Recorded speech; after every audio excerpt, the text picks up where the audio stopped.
Olá, você está ouvindo Sociedade dos Geógrafos Mortos, um podcast sobre geografia com Roberto Lobato Corrêa.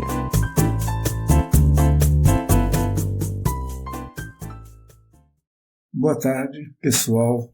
Nós vamos iniciar o nosso 8º episódio da 2ª temporada de Espaço e Cultura da Sociedade dos Geógrafos Mortos. Nós vamos analisar um texto extremamente importante, marcado pelo pioneirismo.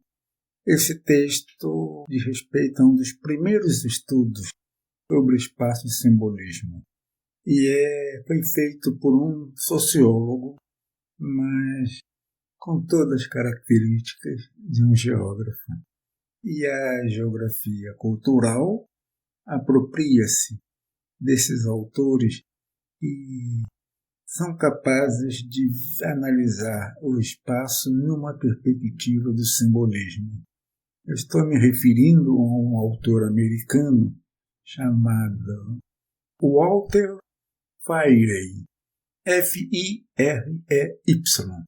num texto de 1945 intitulado Sentimentos e Simbolismo como Variáveis Ecológicas. Esse texto, publicado em 1945, é um condensado de um livro dele próprio, Walter Firey, sobre a área central de Boston. Ele está publicado na coleção Geografia Cultural, no livro Urbano, Cultura e Espaço, e depois republicado também na coleção Geografia Cultural, mas Geografia Cultural, uma antologia, volume 2, acessível hoje por meio da Amazon. A importância desse texto é que ele introduz de uma maneira explícita, clara, inequívoca, a ideia de simbolismo no espaço urbano. Ele não precisava ter sido o primeiro, mas a sistematicidade e as colocações que ele faz são extremamente importantes. E isso traz à tona a ideia de que, ao se estudar um tema, uma linha de investigação, é necessário que se chegue às origens daquele tema. Em que condições esse tema aparece? Quem são os autores? O que foi criticado e o que foi introduzido de novo? Isso é parte da história do pensamento geral do campo, da geografia no caso, mas também do próprio tema. E isto permite estabelecer um fio condutor das origens ao presente. E devia estar sempre ocorrendo nos diferentes temas que o geógrafo, cultural ou não, trabalha em seus cursos, em suas dissertações e teses de doutorado. É significativo o fato de que Firey, que era ligado à Escola de Chicago, ele era sociólogo nesse momento, em 1945, a Escola de Chicago ainda era importante, apesar do seu período áureo ter sido nas décadas de 20 e 30, mas ele trabalha com a cidade de Boston, uma cidade da Nova Inglaterra, a primeira região norte-americana no Nordeste a ser ocupada, se poderia dizer hoje, a ser sido invadida pelos homens brancos. Boston não é a capital, mas a cidade mais importante do talvez mais emblemático estado dessa região do Nordeste dos Estados Unidos, chamada Nova Inglaterra, estado de Massachusetts. Lá houve episódios das lutas da independência americana.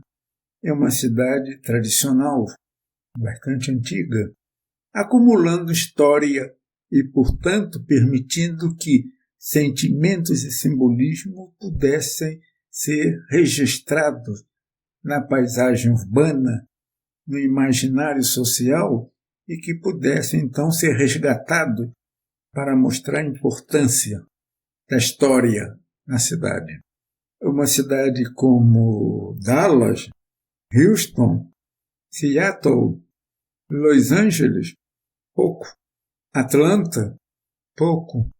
Boston vem de um passado anterior. Isso dá força ao estudo do Freire sobre o assunto. E ao final desse episódio nós vamos trazer essa questão, as questões aqui trabalhadas, para o território brasileiro. Mas o que o Freire queria no seu estudo? Basicamente, ele queria evidenciar e tornar explícita a crítica às leituras exclusivistas que faziam do espaço urbano, primeiro no âmbito da economia urbana, depois no âmbito da Escola de Chicago, ou as duas mais ou menos juntas no mesmo período, primeiros 25, 30 anos do século XX.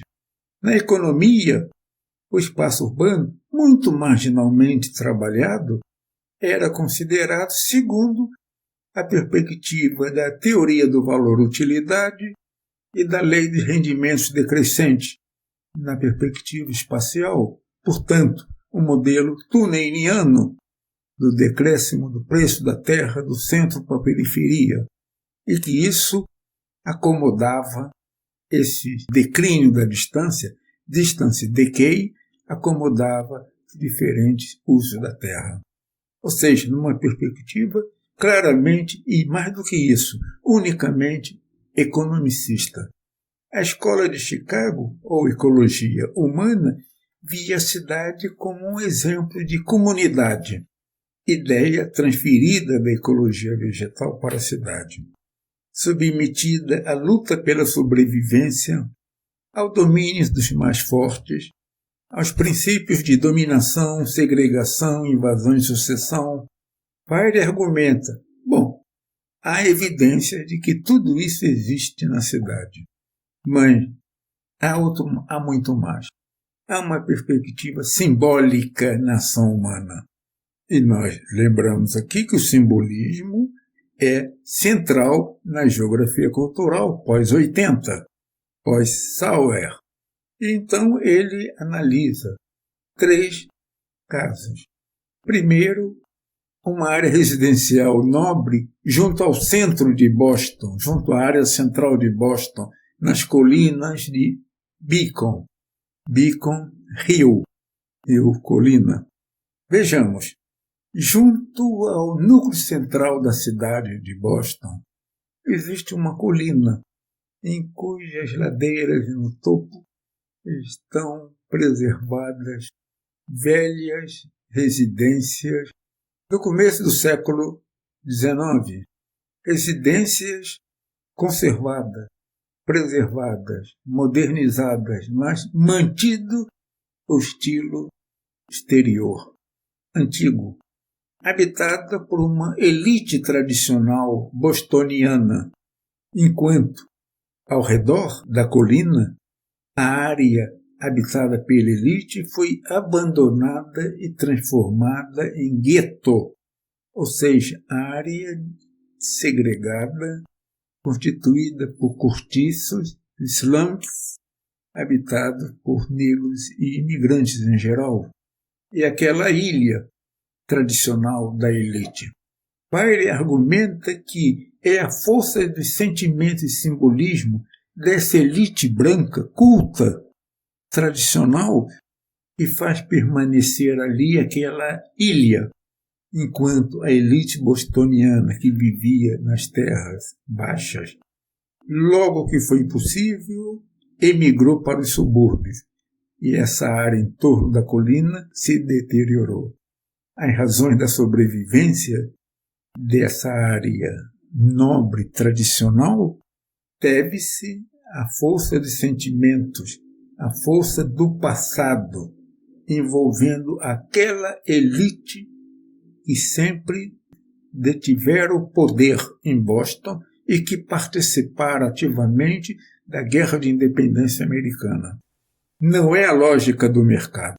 Essa elite não vende suas casas. E se o faz, ocasionalmente, o faz para membros de sua comunidade. Ela não altera a fachada a despeito da modernização do interior.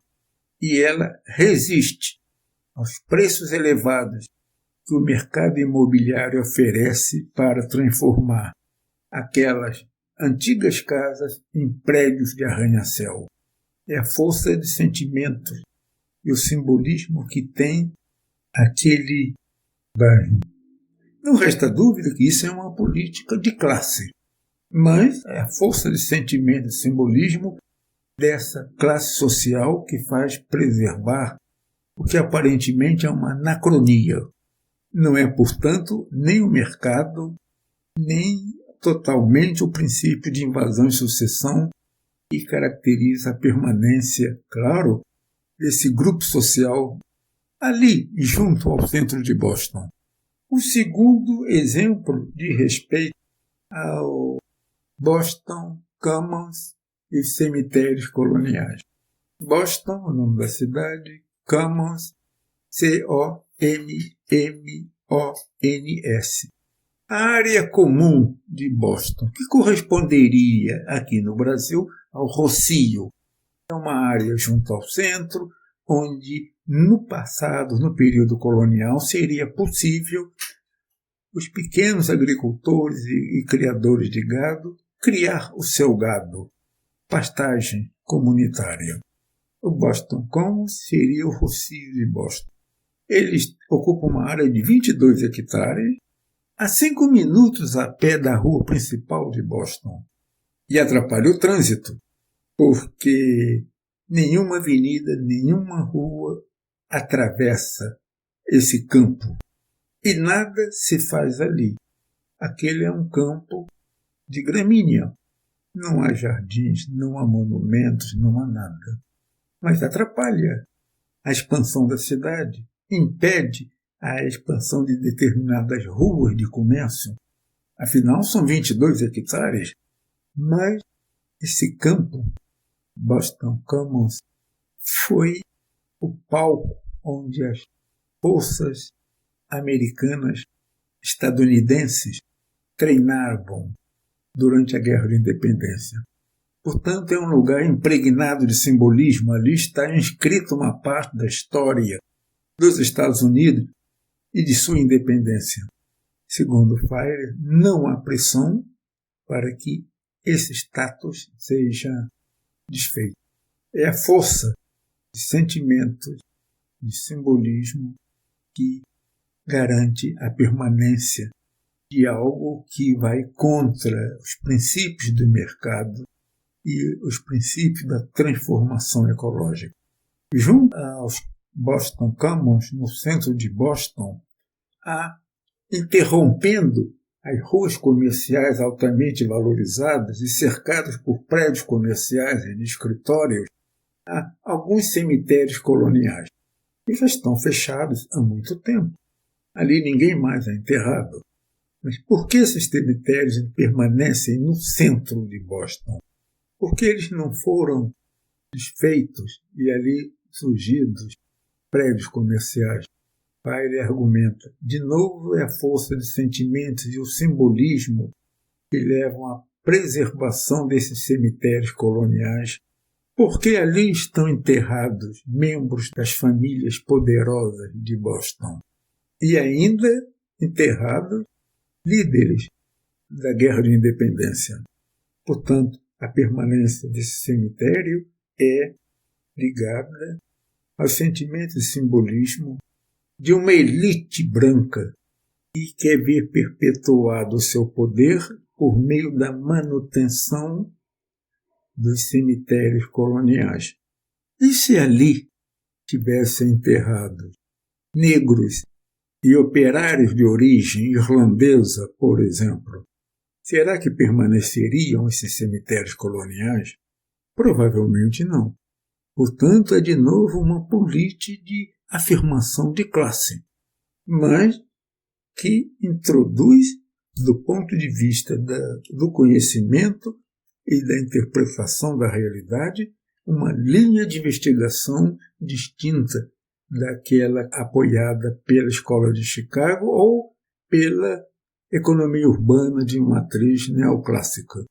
Eu chamo a atenção que na cidade de Chicago, que é uma cidade que começa no século XIX, no começo, depois no final do século XIX ela pega fogo e ressurge na virada do século XIX para o século XX. A cidade teve vários cemitérios que foram, entre aspas, desalojados para que desse prosseguimento à expansão da malha urbana. Mas isso não em Boston. O contexto é diferente, mas o que é significativo é apontar a força de sentimentos e o simbolismo a partir de grupos sociais que têm poder e se mantêm o que seria, aparentemente, um anacronismo fora da teoria econômica, fora daquilo que diz a Escola de Chicago. O terceiro exemplo nos desloca de uma situação comandada pela elite e pelos seus descendentes imediatos para grupos sociais subalternos, diz respeito ao bairro denominado North End. End, fim, pode ser o fim da terra, uma península, o fim de uma península. Quer dizer, o fim na parte norte de Boston. Essa área foi habitada por imigrantes italianos que vieram para trabalhar na indústria e na construção da própria cidade de Boston a partir do final do século XIX e início do século XX. Esses imigrantes italianos ajudaram a construir a cidade, ajudaram a construir o bairro, e muitos prosperaram, deixaram de pertencer às classes subalternas e tornaram-se uma espécie de classe média. E logo que ascendiam no processo de suburbanização da elite da classe média americana, bostoniana, para a periferia, eles acompanhavam esse movimento. Seus filhos, que não eram italianos, mas eram americanizados, eram americanos, acompanhavam esse movimento. Mas uma parcela desses italianos envelhecidos permaneceu do bairro, não vendendo suas casas, vivendo uma vida o mais próximo possível de suas tradições italianas. Aqui estão os paesani, aquelas pessoas da mesma área, do mesmo país, que têm a mesma cultura italiana. Eles ascenderam socialmente, têm renda, mas não abandonam o bairro. É a força, diz o Freire, dos sentimentos e o simbolismo que o espaço social tem para esse grupo que resiste e não sai do lugar.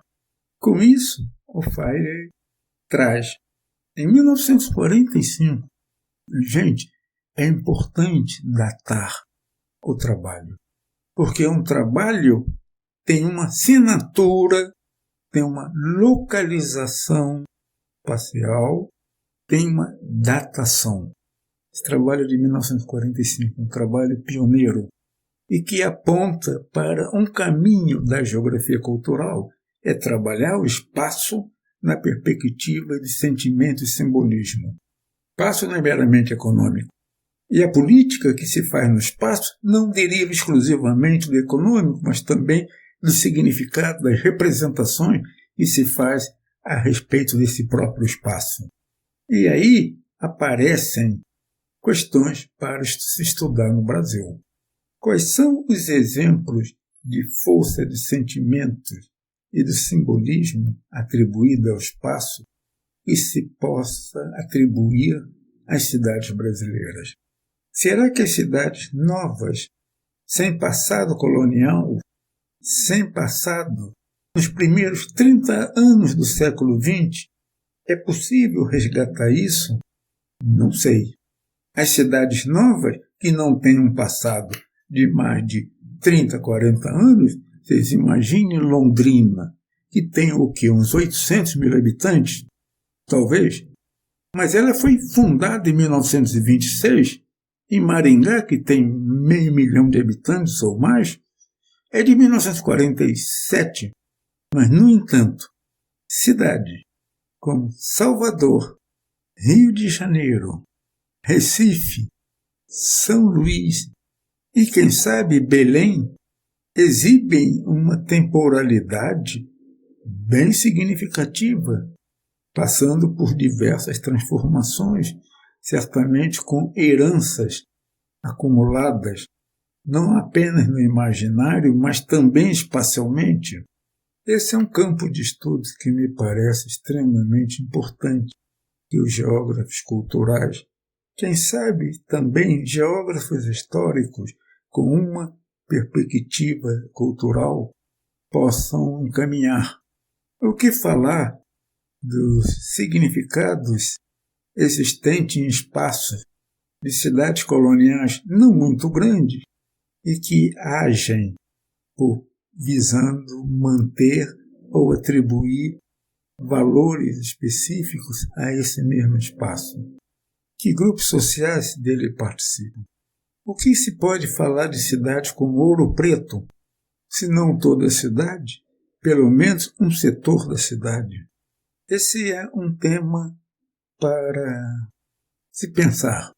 O estudo de Walter Feiler recebeu muitas críticas, mas as críticas não anulam o trabalho.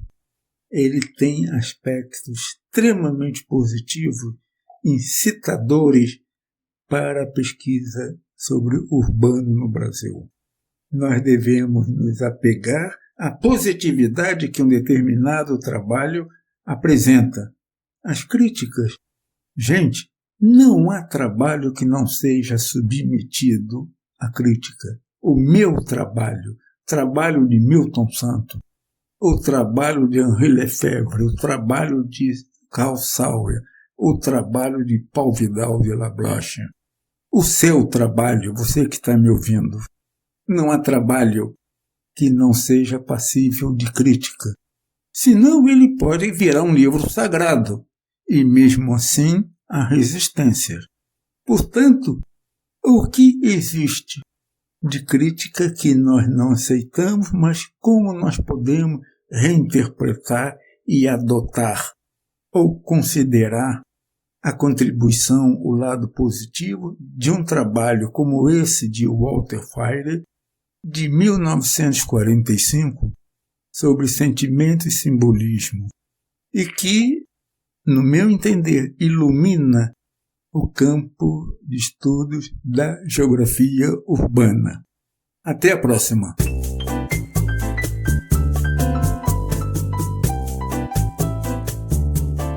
O podcast Sociedade dos Geógrafos Mortos tem produção de Rafael Lia.